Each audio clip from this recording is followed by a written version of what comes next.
Oke, Sobat Busam ID dimanapun Anda berada, kali ini tim Pemkot berada di lokasi areal tambang milik kontraktor CPEG, konsesi PT Limbu. Nah, Pak Wali sendiri langsung melakukan pengecekan. Nah, ini Pak Wali. Tidak ada airnya ke bawah ini Pak Wali. Apanya? Tidak ada air hujan yang ada di sini. Mana mungkin ada bukan tanggul kamuflase di bawah. Aduh, sudahlah. Itu baru itu kemarin. Kemarin bikin permintaan kan itu. Permintaan yang di sebelah kanan, sebelah kiri.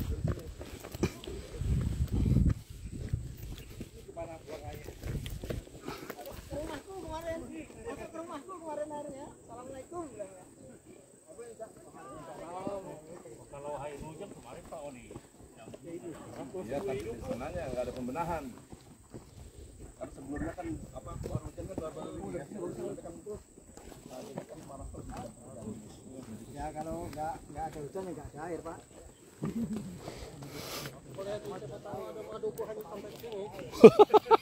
Empat Pak. Anu kelulut ya? Iya, Pak hilang. 4 kelulut. Izin Bang, kelulut Bang. Hilang. Tuh. Itu aja 1.300.000. Seputing. Oh, Pak, itu masuk ke dalam sana. Lubang itu lah. Oh, kedar kelihatan, Pak.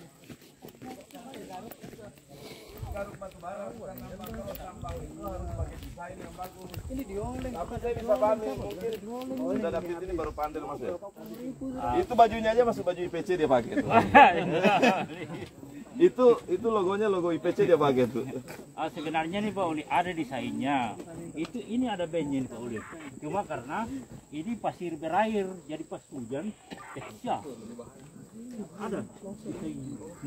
Ini kan ada. Cek di mobil Bapak ada tisu ya, dicek mobil Kalau Bapak. sudah tahu unsurnya pasir berair harusnya kan analisa geometrinya udah bagus tuh. Kemiringan lereng berapa kan udah tahu kan. Udah tahu kalau berpasir dibikin tegak begini ya amplop.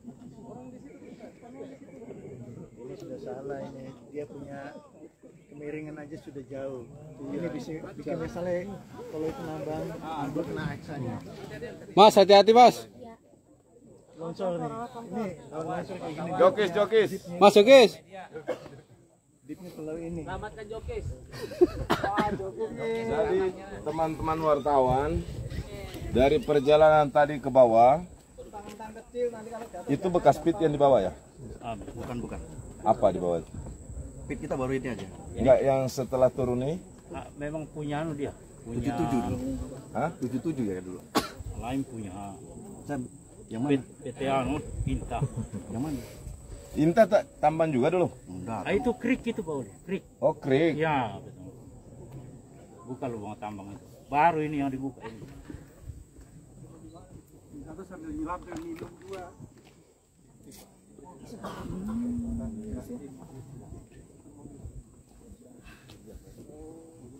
Jadi pompa yang di Sedemempon yang dipompa ke Lavender mana? Pompa. Ya ada di pompa Pak, dialihkan Pak. Enggak, kalau dari temuan saya ini. Sini kayaknya ini.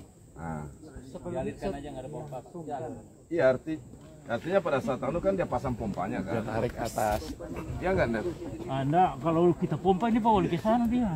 Karena ada setiap Ini pengalirannya ke sini kan? ini air dari atas ini Pak Wali kemarin waktu hujan itu.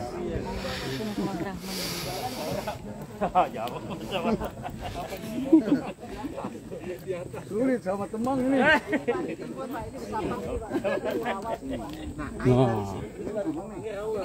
Larinya kemana nih, Nek? Lari ke bawah memang itu Pak Wali. Ini apa Pak? Di bawah ini apa? Tapi ini hanya air hujan ini. Ada fotonya semua. Bukan air kita pompa itu. Kalau kita pompa ke sana karena ada sistem hujan ini. Orang gak ada isi airnya di bawah baru kemarin hujan. Ya itu. Ya, sudahlah. Kalau nggak ada pompanya, kalian tahu ya, kalau nggak ada pompanya ini udah penuh air. Ya. Tapi udah sepaham kawan saya ini. Masa kita mau bohongin. Kalau di pompa Pak Oli ke sana karena ada telepon di bawah. Karena inspektur tambang sering juga ke sini. Setelimponnya siapa punya San? Memang limbu. Kemarin dicek sama DLH Kota itu. Terus di sana jatuhnya kemana? Jatuhnya ke RT 15 gitu. Sekolah. Masnya lah yang tenggelam. Ya, SMP Pak. ke SMP 26. SMP 26 Pak situ Pak. Masuk air kemarin. Kemarin SMP 26 saya lihat datanya tenggelam. Ada, ya. Tuh. Wah, masa mau tenggelam kalau tenggelam? Enggak, ada fotonya. Maksudnya kemarin air yang kita pompa itu sesuai dengan debit setelepon. Jadi keluar sela pH-nya di atas 6. Di lapangan. Gak Tapi bisa kemarin karena yang di lapangan terjadi sedimentasinya seperti itu, setelimponnya Pak. tinggi. Saya udah punya foto satelitnya semua. Ada. Iya betul karena di drone itu aja. Ini kawan jadi lawan. Kan yang lari itu bukan cuma air tapi juga pasir, lumpur. Pak. Ya, batu. Kamu tambang kan? Nah? Salah memang ini, Pak. Aku kaget tadi, yang muncul dari rawa-rawa Ander.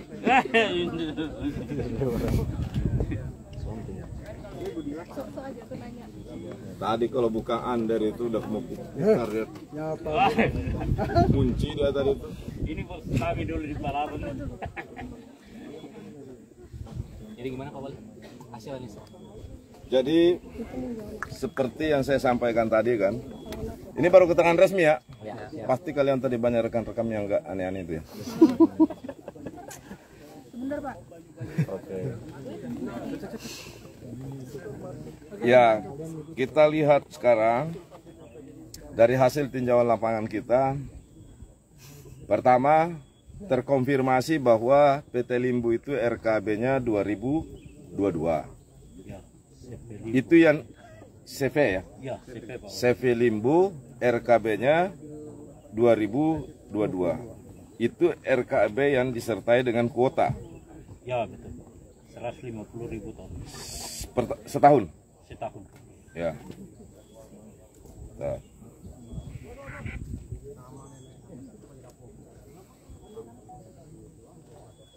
Sementara RKB-nya 2023 itu tidak ada kuota. Hanya RKB yang disertai dengan kewajiban melakukan perbaikan lingkungan. Sementara dari keterangan masyarakat, sepanjang tahun ini ada kegiatan hauling. Dan tadi setelah kita awalnya sih masih menghindar. Tapi setelah saya menjelaskan semua pengetahuan kita tentang CV Limbu ini dan aktivitas di sini, maka diakui sendiri oleh dari CV Limbu bahwa memang ada pengangkutan batunya ditaruh di Pelabuhan Citra. Kemudian beberapa lama datalah KTT-nya Pak Ander ini. Apa keterangannya? Diakui juga bahwa memang benar, tapi itu untuk di stop of name di RKB 2023 dari hasil 2022. Persoalannya, ketika saya tanya, apakah sudah disetujui permohonan stop of name-nya dari pusat kementerian? Ternyata belum. Ya, masih dalam pengurusan. Masih dalam pengurusan, tapi aktivitas pemindahan batu bara dari CV Limbu ke Citra sudah dilakukan. Kira-kira pasti kalian sependapat dengan kami, batu baranya sudah nggak ada di sana, udah berlayar. Ya kan? Harusnya yang terjadi adalah ia tidak boleh melakukan aktivitas apapun, termasuk aktivitas pengangkutan dan penjualan, sebelum ada persetujuan yang mereka mohonkan untuk permohonan stop of name ke RKB 2023.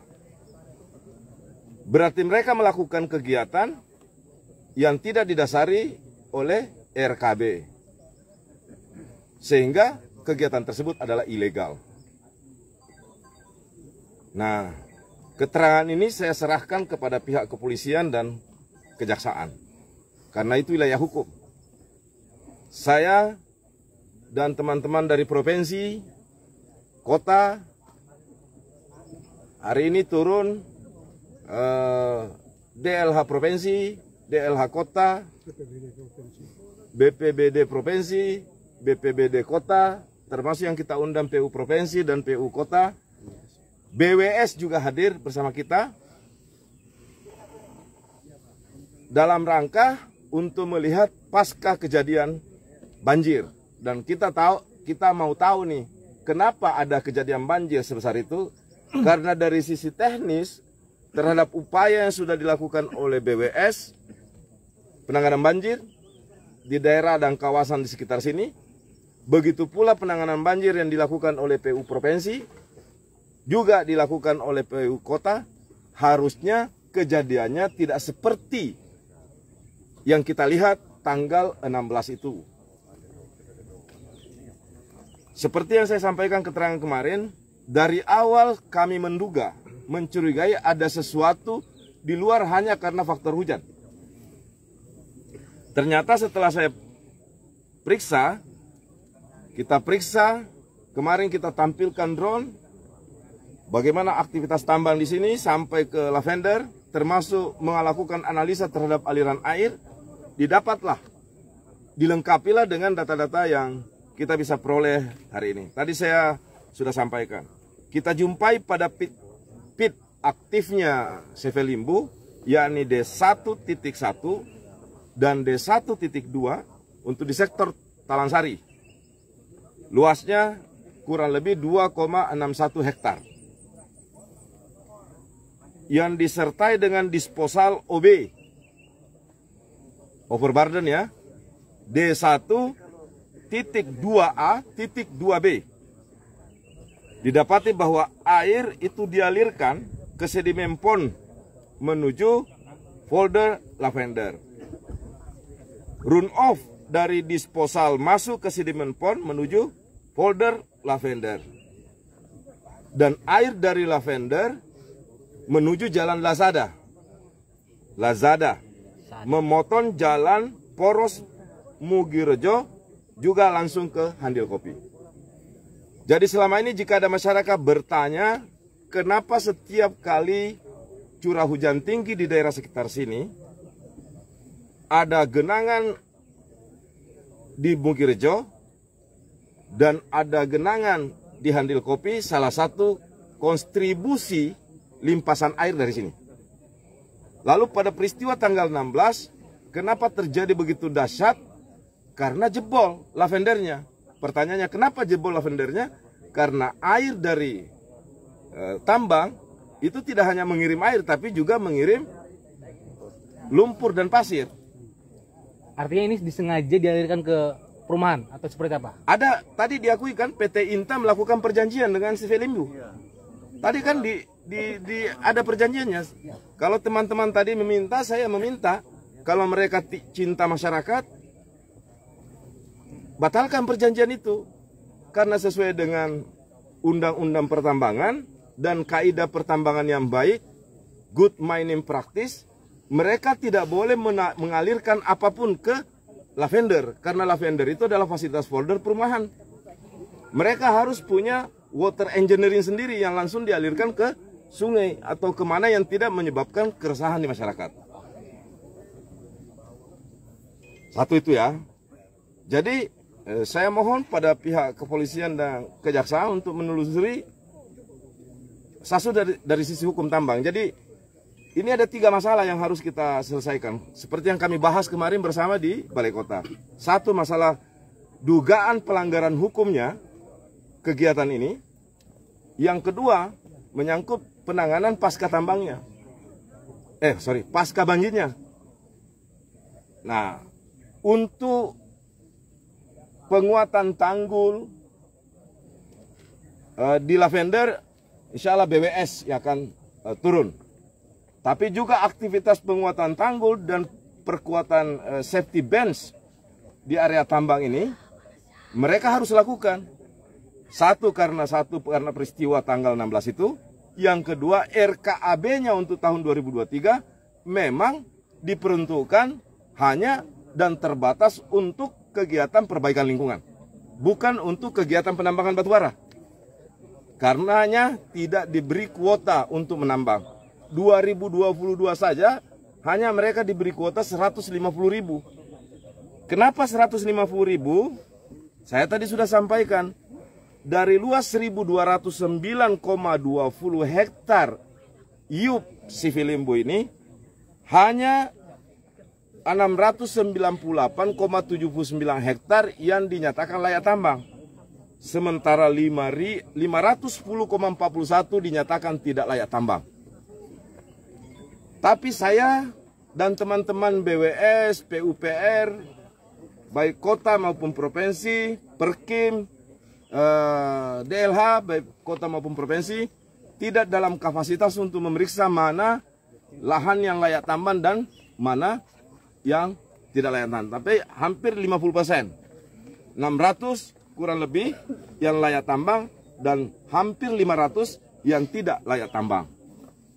Nah, itu tugasnya nanti DLH, tugasnya inspektur tambang, tugasnya SDM untuk memeriksa Sifilimbu apakah ia betul-betul menambang pada wilayah yang layak tambang. Ini kita belum bicara tentang pit yang mereka buka ini dari sisi analisa geometri. Berapa sih kemiringan yang diperbolehkan untuk menciptakan kondisi aman baik para pekerja tambang maupun pada lingkungan sekitar, termasuk kemungkinan berpengaruh pada merosotnya nilai lingkungan pada wilayah sekitar tambang. Yang kedua, safety bench. Itu kewajiban. Safety bench, kalau mereka nambang benar, pasti safety bench-nya benar, harus bagus. Kecuali mereka hanya garuk batu bara. Karena beda garuk batu bara dengan nambang. Kalau menambang ada desainnya. Alat yang bisa dipakai oleh kepolisian maupun kejaksaan atau aparat penegak hukum untuk memeriksa mereka, apakah mereka menambang dengan baik dan benar, periksa desain tambangnya. Jadi kalau saya menambahnya bentuknya segi empat gini, apakah mereka di lapangan menambahnya bentuknya segi empat gini? Kalau ia tidak sesuai desain, berarti itu juga ada potensi pelanggaran pidananya. Kalau mereka benar-benar menggunakan good mining practice, tuntunan pedoman menambang yang baik dan benar. Tapi kalau mereka garuk batu bara, ya seperti ini. Coba lihat. Ini tanah berpasir kan, harusnya itu tidak tegak seperti ini. Tentu analisa geometrinya udah pasti bagus. Ya mungkin pandernya baru masuk kali ya. Ya itu jadi satu masalah potensi dugaan pelanggaran hukumnya. Yang kedua, penanganan pasca banjir. Jadi kita udah bagi tugas nih. Hari ini PUPR Kota udah bergerak di sisi DI Panjaitan. Insya Allah juga akan menyusul BWS untuk melakukan bantuan penanganan di